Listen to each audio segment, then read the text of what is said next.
जय श्री कृष्ण भक्तों। तुलसी में रोज जल चढ़ाने और तुलसी के पास दिया जलाने से क्या फल मिलता है। तुलसी के पौधे में निवास करती हैं स्वयं लक्ष्मी माता और उसके चरणों में जल चढ़ाने से खुलते हैं सौभाग्य के द्वार। जब तुलसी के पास दीपक जलाता है तो वो केवल प्रकाश नहीं फैलाता, वो आपके जीवन से दरिद्रता का अंधकार मिटा देता है।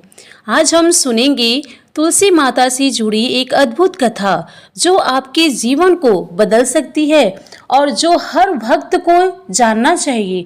भक्तों, एक बार की बात है, देवी सत्यभामा भगवान श्री कृष्ण के पास आती हैं और उनसे पूछने लगती हैं, हे स्वामी, आप नित्य तुलसी को जल देते हैं और देवी रुक्मिणी नित्य तुलसी के पास दिया जलाती हैं। इसके पीछे क्या रहस्य है? कृपया आप मुझे तुलसी को जल देने और तुलसी के पास दीपक जलाने का महत्व सुनाइए। भगवान श्री कृष्ण कहते हैं, हे देवी सत्यभामा, तुमने अत्यंत महत्वपूर्ण प्रश्न किया है। हे देवी, तुलसी लक्ष्मी का ही अवतार हैं। देवी तुलसी माता भगवान विष्णु को अत्यंत प्रिय हैं, इसलिए ये मुझे भी सबसे अधिक प्रिय हैं। मासों की कार्तिक और वनस्पतियों में मुझे तुलसी प्रिय हैं। जो भी मनुष्य तुलसी को जल देते हैं उस पर मेरी कृपा सदैव बनी रहती है। जो भी मुझे तुलसी पत्र डालकर भोग चढ़ाते हैं उसे प्रेम से स्वीकार करता हूँ। तुलसी पत्र के बिना मैं किसी भी प्रकार का भोग स्वीकार नहीं करता हूँ। हे देवी, अब मैं तुम्हें तुलसी को जल देने और तुलसी के पास दीपक जलाने का महत्व सुनाता हूँ, इसलिए तुम इस कथा को ध्यान से सुनो। जो भी स्त्री इस कथा को ध्यान से पूरा सुनती हैं वो सदा सुहागन रहती हैं। उसके घर में सुख समृद्धि आती है और दरिद्रता का नाश होता है। देवी सत्यभामा कहती हैं, हे स्वामी, मैं इस कथा को ध्यान से पूरा सुनूंगी। कृपया आप मुझे वो कथा कहिए। अब भगवान श्री कृष्ण देवी सत्यभामा को वो कथा सुनाने लगते हैं। भगवान श्री कृष्ण कहते हैं, हे देवी, मध्य देश में श्याम शर्मा नाम का एक वैश्य अपनी पत्नी के साथ रहा करता है। वैश्य के पास किसी चीज की कोई कमी नहीं थी। ईश्वर की कृपा से उसके पास सब प्रकार के सुख ऐश्वर्य थे, किंतु उस वैश्य की कोई संतान नहीं थी, जिस कारण से वो सदैव ही दुखी रहा करता था। उसे वैद्य ने संतान प्राप्ति के लिए कई उपाय बताए। उनके दान धर्म किया, अनेक प्रकार के वैद्य भी बुलाए। उसने नाना प्रकार के उपचार भी किया, किंतु फिर भी उसे कोई संतान नहीं हो रही थी। फिर एक दिन वो वैश्य महामुनि वशिष्ठ जी से मिलने के लिए उनके आश्रम पर जाता है। मुनि वशिष्ठ श्याम शर्मा का स्वागत करते हैं और कुशल मंगल पूछते हैं। तब वो श्याम शर्मा मुनि वशिष्ठ जी कहते हैं, हे मुनिवर, मैं अत्यंत दुखी हूँ। मेरा कोई संतान नहीं है और संतान के बिना मेरा उद्धार कैसे होगा। मैंने संतान प्राप्ति के लिए अनेक उपाय किया, किंतु मुझे संतान नहीं हो रही है। कृपया आप ही बताइए कि मुझे किस कारण से पुत्र की प्राप्ति नहीं हो रहा है। क्या मुझसे जाने अनजाने में कोई पाप हुआ है? तब मुनि वशिष्ठ जी अपनी दिव्य दृष्टि से श्याम शर्मा के पूर्व जन्म के बारे में जान लेते हैं। वशिष्ठ जी कहते हैं, हे वत्स, पिछले जन्म में तुम्हारे द्वारा घोर पाप हो गया था। इस कारण से तुम्हें इस जन्म में संतान सुख प्राप्त नहीं हो रहा है। श्याम शर्मा कहता है, हे मुनिवर, कृपया मुझे बताइए, पिछले जन्म में मुझसे कौन सा पाप हुआ था और उस पाप से मुक्त होने के लिए मुझे कौन सा उपाय करना चाहिए। वशिष्ठ जी कहते हैं, हे वत्स, पिछले जन्म में तुमने जो अपराध किया था उसके विषय में सुनो। पिछले जन्म में तुम एक अहंकारी वैश्य थे। तुम्हारा जन्म धनवान कुटुंब में हुआ था। तुमने पिछले जन्म में एक गाय को अत्यंत दुख दिया था। एक दिन एक गाय भूख और प्यास से व्याकुल होकर तुम्हारे द्वार पर आई थी, किंतु तुमने उस गाय को न रोटी खिलाई, न चारा खिलाया और न ही उसे जलपान कराया। तुमने बड़ी ही निर्दयता से उस गाय को अपमानित करके घर से निकाल दिया। उस गाय ने कभी कभी बछड़े को जन्म दिया हुआ था और भूख से व्याकुल होने के कारण वो गाय वहीं पर मूर्छित होकर गिर पड़ी और उस दिन वो अपने बछड़े को दूध नहीं पिला पाई। इसलिए इस गाय ने तुझे श्राप दे दिया था। इस गाय के श्राप के कारण तुम्हारी ऐसा दुर्दशा हुई है।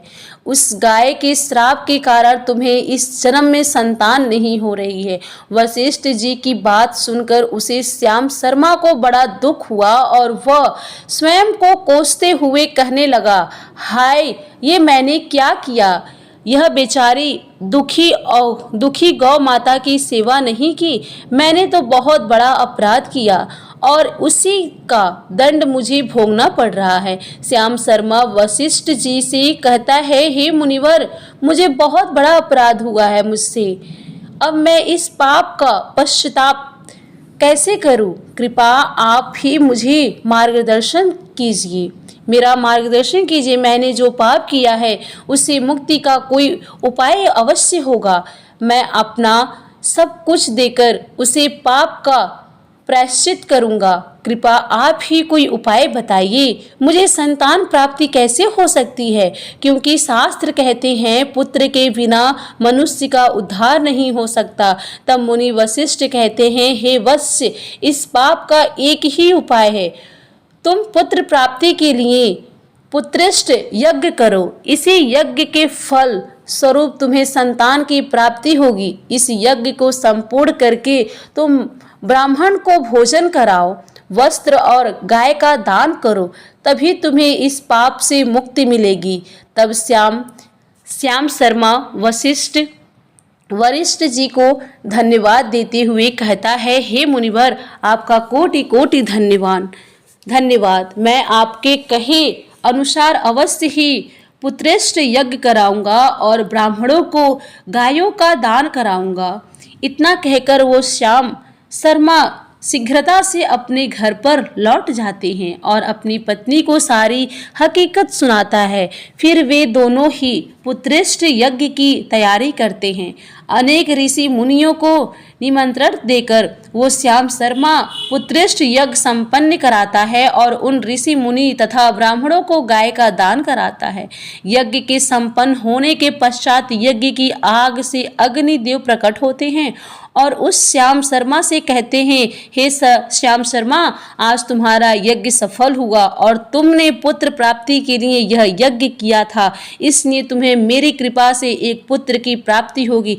किंतु तुम्हारे पुत्र की आयु केवल 18 वर्ष की ही होगी और 18 वर्ष समाप्त हो जाने के पश्चात तुम्हारे पुत्र की मृत्यु हो जाएगी। इतना कहकर अग्निदेव अंतर्ध्यान हो जाते हैं। पुत्रेष्ट यज्ञ करके और अग्निदेव से पुत्र का वरदान प्राप्त करके वह श्याम शर्मा बहुत प्रसन्न तो हुए, किंतु उसे बड़ा दुख हुआ। श्याम शर्मा ने सोचा, पुत्र न होने से अच्छा है कम आयु वाला पुत्र ही ठीक है। फिर वो पहले की ही तरह अपने कार्य में लग रहा था। कुछ ही दिनों के पश्चात उनकी पत्नी ने गर्भधारण किया। श्याम शर्मा के पुत्र के जन्म से पूर्व किए जाने वाले सभी संस्कार किया और फिर उसे एक अत्यंत सुंदर पुत्र की प्राप्ति हुई। वो बालक बड़ा ही तेजस्वी दिखाई पड़ रहा था। श्याम शर्मा ने पुत्र के जन्म के बाद किए जाने वाले भी सभी संस्कार किया और पुत्र को गुरुकुल में शिक्षा प्रदान की। श्याम शर्मा का पुत्र जैसे जैसे बड़ा होने लगा, श्याम शर्मा को बहुत अधिक चिंता सताने लगी। फिर जब उसका पुत्र 16 वर्ष का हुआ तो श्याम शर्मा की पत्नी ने उनसे कहा, अब हमें अपने पुत्र का विवाह कर देना चाहिए। हमारा पुत्र अब विवाह के योग्य हो गया है। श्याम शर्मा ने कहा, हे प्रिय, विधि के विधान के अनुसार हमारा पुत्र की आयु केवल 18 वर्ष की ही है।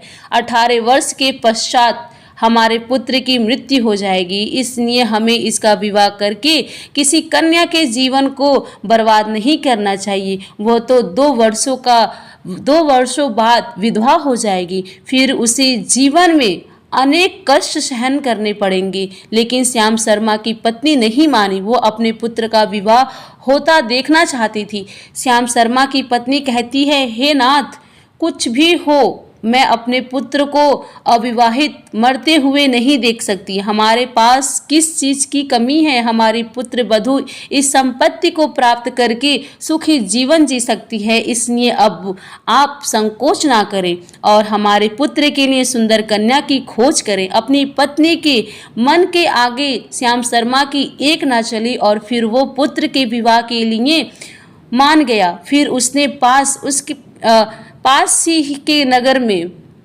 उसके पास के नगर में रहने वाले एक अत्यंत गरीब वैश्य की पुत्री के साथ अपने पुत्र का विवाह संपन्न किया।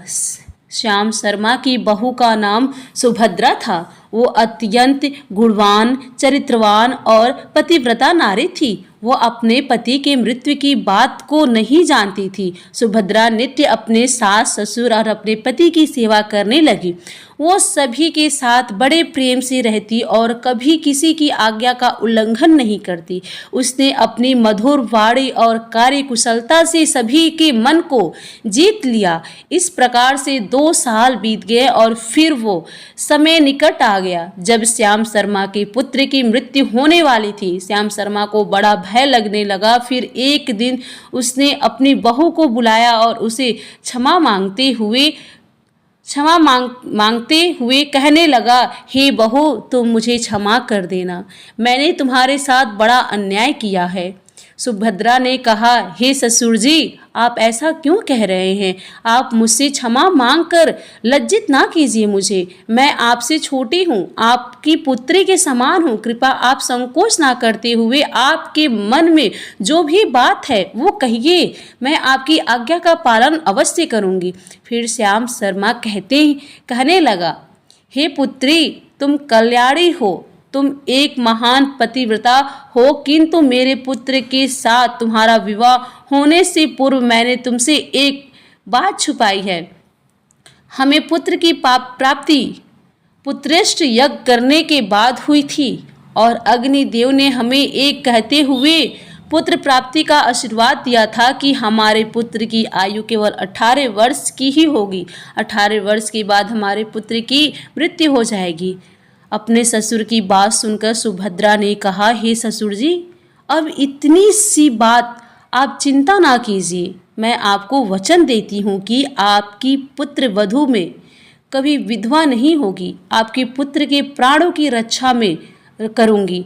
आप बस मुझे एक दीपक जल का घड़ा और एक गाय लाकर दीजिए। मेरे पति के प्राणों की रक्षा इन्हीं से होगी। सुभद्रा की बात सुनकर श्याम शर्मा को बड़ा आनंद हुआ और वो कहने लगा, हे बहू, जैसी तुम्हारी इच्छा, मैं तुम्हें वो सब चीज़ लाकर देता हूँ। इतना कहकर श्याम शर्मा ने अपनी बहू को वही 3 चीज़ लाकर दी। फिर जब वो दिन निकट आ गया जिस दिन सुभद्रा के पति की मृत्यु होने वाली थी, उस दिन सुभद्रा ने सुबह उठते ही तुलसी को जल चढ़ाया और उसे प्रणाम करते हुए तुलसी के पौधे पर एक चुनरी बांध दी और तुलसी माता से प्रार्थना की, हे तुलसी माँ, मैं आपकी चुनरी चढ़ा रही हूँ, मैं आपको चुनरी चढ़ा रही हूँ, कृपा अब तुम ही मेरे सुहाग की रक्षा करना। फिर सुबह के समय यमराज का एक दूत श्याम शर्मा के पुत्र के प्राणों के लिए लेने के लिए उसके घर पर आ गया। जैसे ही वह घर में प्रवेश करने लगा, तब तुलसी के पौधे ने उसे रोक दिया और कहा, हे यमदूत, इस घर में निवास करने वाली स्त्री ने मुझे चुनरी चढ़ाई है और इसलिए अब इसके सुहाग की रक्षा मैं करूँगी। तुम इसके घर में प्रवेश नहीं कर सकते। इतना कहकर तुलसी ने यमराज के दूत को घर में जाने से रोक दिया। वो दूत भयभीत होकर सुभद्रा के पति के प्राण लिए बगैर ही यमपुरी लौट गया। यमपुरी में जाकर उसने यमराज से कहा, हे धर्मराज, मैं धरती लोक पर एक पुरुष के प्राण लेने के लिए गया था, किंतु तुलसी के पौधे ने मेरा रास्ता रोका। उस तुलसी के पौधे के कारण मैं घर में प्रवेश नहीं कर पा रहा हूँ। इस बात पर यमराज को बड़ा क्रोध आ गया। फिर उन्होंने अन्य 2 दूतों को बुलाया और कहा, तुम अब शाम के समय सुभद्रा के घर पर जाओ। जब तुलसी का पौधा सो रहा होगा तुम उसके पति के प्राण लेकर यमलोक आ जाओ। फिर शाम के समय यमराज के दूत सुभद्रा के घर की ओर निकल पड़े। सुभद्रा ने शाम होते ही तुलसी के पास एक दीपक जला दिया और उससे प्रार्थना की, हे दीपक, अब तुम ही मेरे पति के प्राणों की रक्षा करो। यह के दूत मेरे पति के प्राण लेने के लिए आ रहे हैं। फिर शाम हो गई, तुलसी का पौधा सो गया और यमराज के दूत सुभद्रा के घर के सामने आकर खड़े हो गए और सोचने लगे, अब तो इस मनुष्य के प्राण लेकर ही हम यमपुरी लौटेंगे। जैसे ही यम के दूत सुभद्रा के घर में प्रवेश करने लगे, तुलसी के पास लगाए हुए दीपक ने उसका रास्ता रोक दिया और कहा, हे दूतों, तुम अब इस सुभद्रा के पति के प्राण नहीं ले जा सकते। इस स्त्री ने मुझे प्रज्वलित करके उसके पति के प्राणों की रक्षा करने की प्रार्थना की है, इसलिए अब मैं उसके पति के प्राणों की रक्षा कर रही हूँ। इसलिए तुम आज उसके पति के प्राण नहीं ले जा सकते। तुम यहीं से लौट जाओ, नहीं तो मैं सब कुछ जलाकर भस्म कर दूंगी और मेरी अग्नि में तुम दोनों भी जलकर भस्म हो जाओगे। उस दीपक की बात सुनकर यमराज के दोनों दूत अत्यंत भयभीत हो गए और फिर से लौटकर यमराज के पास चले गए। वहां पर जाकर उन्होंने यमराज को सारा वृत्तांत सुनाते हुए कहा, हे यमराज, आपकी आज्ञा का पालन करते हुए हम दोनों शाम के समय उस पुरुष के प्राण लेने के लिए गए थे, किंतु तुलसी के पास लगाए हुए दीपक ने हमारा रास्ता रोक दिया और हमें उसके प्राण लेने से मना कर दिया, इसलिए हम खाली हाथ ही लौट आए हैं। ये सुनकर यमराज को बड़ा क्रोध आया। फिर उन्होंने अन्य 4 दूतों को बुलाया और कहा, अब तुम सुबह उस सुभद्रा के जागने से पहले जाओ और उसके पति के प्राण लेकर आ जाओ। यमराज की आज्ञा पाकर दूत सुभद्रा के घर की तरफ जाने लगे सुबह में, लेकिन इधर सुभद्रा ने रात को ही घर के दरवाजे के सामने जल से भरा हुआ लोटा रख दिया और उससे प्रार्थना की कि मेरे पति की रक्षा कीजिए। यम के 2 दूत मेरे पति के प्राण लेने के लिए आ रहे हैं, अब आप ही मेरे सुहाग की रक्षा कर सकते हैं। इतना कहकर वो सुभद्रा सोने के लिए चली गई। इधर यम के दूत सुबह सुभद्रा के जागने से पहले ही उसके घर पर पहुंच गए। जैसे ही वो घर के अंदर प्रवेश करने लगे, तब उस लोटे के अंदर भरे हुए जल ने कहा, तुम रुक जाओ, अब तुम इस घर में प्रवेश नहीं कर सकते हो। यह घर अब मेरे सुरक्षा में है। मैं सुभद्रा के पति की प्राण तुम्हें लेकर जाने नहीं दूंगा। अगर तुमने इस घर में प्रवेश किया तो मैं नरक की अग्नि को बुझा दूंगा, जिसमें सारा नरक लोक डूब जाएगा। यह सुनकर यमराज के बेचारे दूत घबरा गए और एक दूसरे की तरफ देखकर उस स्थान से भाग गए। वे सभी यम के दूत यमराज के पास लौट गए और उससे कहने लगे, हे धर्मराज, आपकी आज्ञा का पालन करने के लिए हम चारों सुबह सुभद्रा के जागने से पहले ही उसके पति के प्राण लेने के लिए पहुंच गए थे, किंतु सुभद्रा के घर के बाहर रखे हुए जल के लोटे ने हमारा मार्ग रोक दिया और इस कारण से हम उसके घर में प्रवेश नहीं कर सके। अब यमराज को बहुत ही अधिक क्रोध आ गया। इस बार उन्होंने 8 दूतों को बुलाया और कहा, हे यमदूत, अब शीघ्रता से जाओ और बलपूर्वक उस मनुष्य के प्राण खींचकर यमलोक लेकर आओ।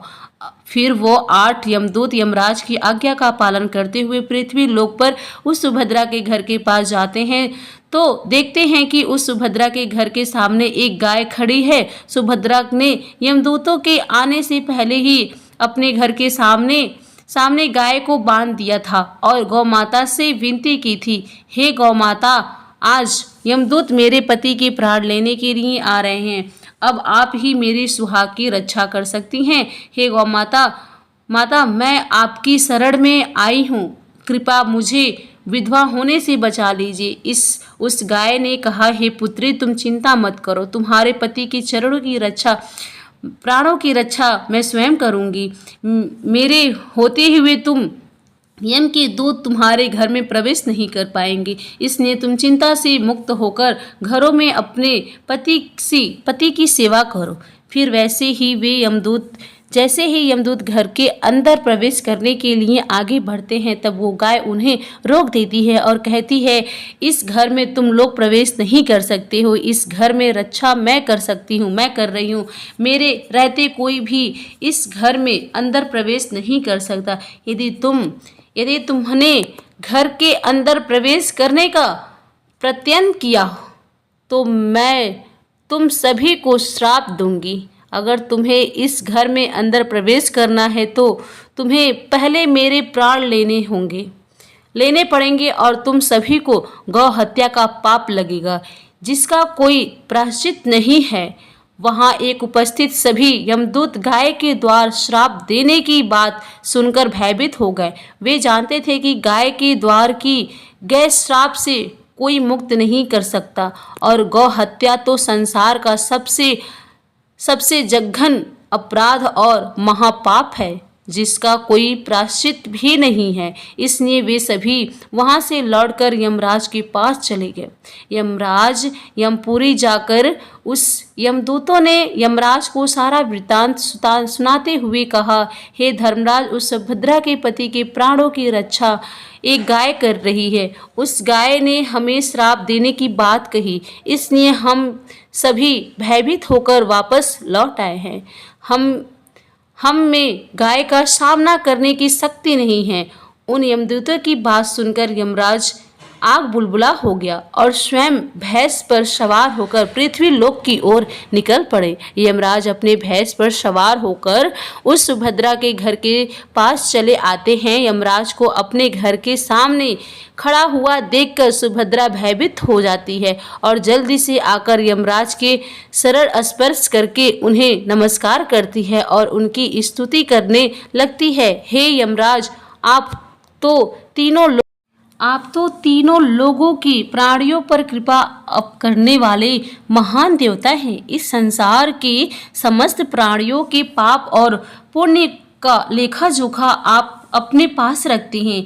हे अन्याय के देवता धर्मराज, मैं सत्य धर्म का पालन करने वाली पतिव्रता स्त्री हूँ। मैं आपके बारंबार नमस्कार करती हूँ, कृपया मुझे आशीर्वाद दीजिए। सुभद्रा के द्वार की गई स्तुति से यमराज अत्यंत प्रसन्न होते हैं और उसे अनजाने में ही सदा सुहागन रहो ऐसा कहकर आशीर्वाद देते हैं। फिर जब यमराज सुभद्रा के पति के प्राण ले जाने के लिए आगे बढ़ते हैं तो सुभद्रा कहती है, हे धर्मराज, आपने अभी मुझे सदा सुहागन रहने का आशीर्वाद दिया है और अब आप मेरे पति के प्राण लेने जा रहे हैं। इससे तो आपका आशीर्वाद झूठा साबित हो जाएगा। यह सुनकर धर्मराज रुक जाते हैं और सुभद्रा की ओर देखकर मुस्कुराने लगते हैं। सुभद्रा के निर्मल हृदय और अपने पति के प्रति समर्पण भाव को देखकर यमराज अत्यंत प्रसन्न होते हैं। सुभद्रा की ओर देखकर यमराज कहते हैं, हे पुत्री, आज तुमने साक्षात मृत्यु को ही पराजित किया। मैं तुम्हारे पतिव्रता धर्म से अत्यंत प्रसन्न हूँ। अब मैं तुम्हारे पति के प्राण छोड़ देता हूँ। तुम्हारी जो भी मनोकामना है वो मुझसे मांग लो। तब सुभद्रा ने कहा, हे धर्मराज, मैं अपने पति के लिए 100 वर्ष की आयु मांगती हूँ। मेरे पति मेरे लिए मेरे पति ही परमेश्वर है, मैं अपने पति को छोड़कर जीवन नहीं कर सकती, इसलिए आप मुझे वही वरदान दीजिए। तब यमराज प्रसन्न होकर कहते हैं, तथास्तु हे कल्याणी, आज से जो भी स्त्री अपने घर के सामने तुलसी का पौधा लगाती हैं, तुलसी के पास शाम को दिया जलाती हैं, जिस घर के सामने गाय बंधी होती है और जो स्त्री अपने घर के सामने जल का लोटा रखती हैं, उसके घर में कभी भी मेरे दूत प्रवेश नहीं करेंगे। इतना कहकर यमराज उस स्थान से अंतर्ध्यान हो जाते हैं। भगवान श्री कृष्ण कहते हैं, हे देवी, इस प्रकार से उस सुभद्रा ने अपने पतिव्रता धर्म का पालन करके उसकी मृत्यु को टाल दिया था। इसलिए जो भी स्त्री अपने घर के सामने तुलसी का पौधा लगाती हैं, रोज शाम को तुलसी के पास दीपक जलाती हैं, उसके घर में मृत्यु प्रवेश नहीं करती है। जिस घर के सामने गाय बंधी होती है, उस घर में भी कभी दुख दरिद्रता नहीं आती है। जो स्त्री अपने घर के सामने जल से भरा हुआ लोटा रखती है, उसके घर में कभी शोक नहीं होता है। तो दोस्तों, इस प्रकार से भगवान श्री कृष्ण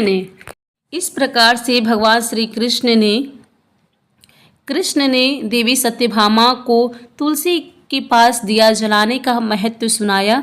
जय श्री कृष्ण। प्रेम से बोलिए जय हरि विष्णु।